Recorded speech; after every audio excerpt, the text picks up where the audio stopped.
کہتی ہیں کہ میں مطلقہ عورت ہوں، میں نے اپنے بھائی سے ایک گھر خریدا ہے،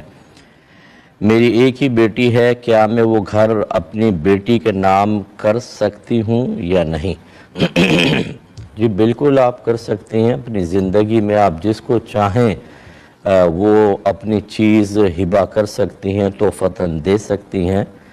اور بعض اوقات ایسا ہوتا ہے کہ بچیاں ہوتی ہیں اور گھر والے چاہتے ہیں کہ بچیوں کو فیوچر میں کوئی پریشانی نہ ہو، اگر وہ بچی کو نام دنیا میں نہ کریں تو صرف نصف پراپرٹی اس کو ملے گی۔ اگر ایک ہی بیٹی ہو، جیسا اب یہ مطلقہ ہیں، تو اس کو نصف ملے گی، باقی آدھی دیگر ورثاء کی طرف جائے گی۔ وہ ان کے بھائی بہن بھی ہو سکتے ہیں، ماں باپ وغیرہ جیسے ہیں،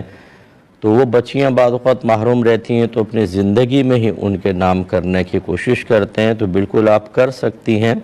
اب اگر وہ نابالغہ ہے تو آپ بس نیت کر لیں کہ یہ مکان بچی کا ہے تو فوراً اس کی ملکیت میں ہو جائے گا۔ اگر وہ بالغہ ہے تو پھر بہتر یہ ہے، بلکہ نابالغہ میں بھی ایسے ہی کریں کہ دنیاوی کاغذات تو بنوا کے اس کے نام کر دیں، لیکن بالغہ کے لیے خاص طور پہ آپ کو کہنا ہوگا کہ یہ میں نے تمہیں گفٹ کیا،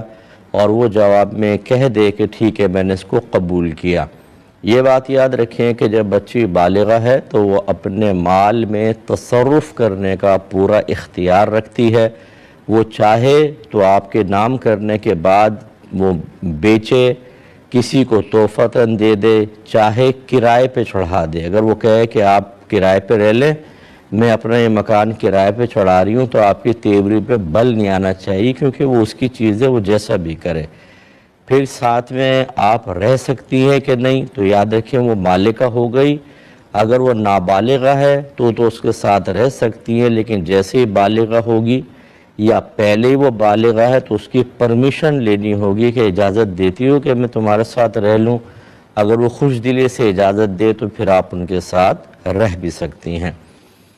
چادر پہن کر نماز پڑھیں تو نماز نہیں ہوتی، کیا یہ صحیح ہے؟ دیکھیں مسئلہ یہ ہے کہ الٹا کپڑا پہن کر نماز پڑھنے سے نبی کریم صلی اللہ علیہ وسلم نے منع فرمایا ہے، یہ تو ضرور ہے، لیکن الٹا کپڑا پہننے کا مطلب یہ ہے کہ جیسے الٹا بنیان، الٹی قمیض، کہ آپ کو سامنے سے نظر آ رہی ہو کہ الٹی قمیض، کیونکہ اس میں اصل علت یہ ہے کہ ایسا لباس پہن کر نماز پڑھنا کہ جس کو پہن کر یا اس حالت میں آپ عام لوگوں کے سامنے جانے میں شرم و عار محسوس کریں، اس میں نماز مکروہ ہوتی ہے۔ تو لہٰذا الٹی قمیض پہن کر کوئی بھی شادی بیاہ کے ہال میں جائے گا یا دوستوں سے ملنے جائے گا، لازم بات ہے کہ نہیں، تو اس میں نماز پڑھنا مکروہ تحریمی کہا گیا ہے۔ اس میں بھی نماز ہو جاتی ہے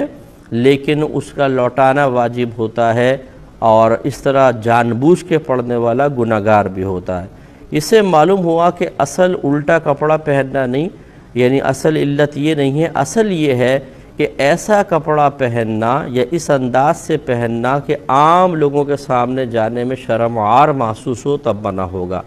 لہٰذا اب آپ کے سوال کا جواب یہ ہے کہ خواتین کی بعض اوقات چادر ایسی ہوتی ہیں کہ دونوں طرف سے پرنٹ یکساں ہوتا ہے، اگرچہ سلائی کے ذریعے آپ پہچان سکتے ہیں کہ یہ اس کا فرنٹ ہے، یہ بیک ہے، لیکن پرنٹ ایک جیسا ہوتا ہے، تو اگر وہ اوڑھ کے پڑھ رہی ہیں نماز، اور اس طرح اوڑھ کر باہر جانے میں یا کسی کے سامنے جانے میں کوئی شرم و عار بھی محسوس نہیں ہو رہی، تو نماز پہ کوئی فرق نہیں پڑے گا۔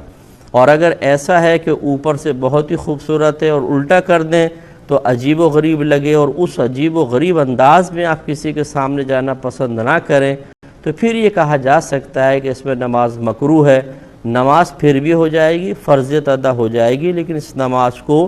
دوبارہ جب کبھی موقع ملے لوٹا لینا بہتر ہوگا آپ کے حق میں۔ تو لہٰذا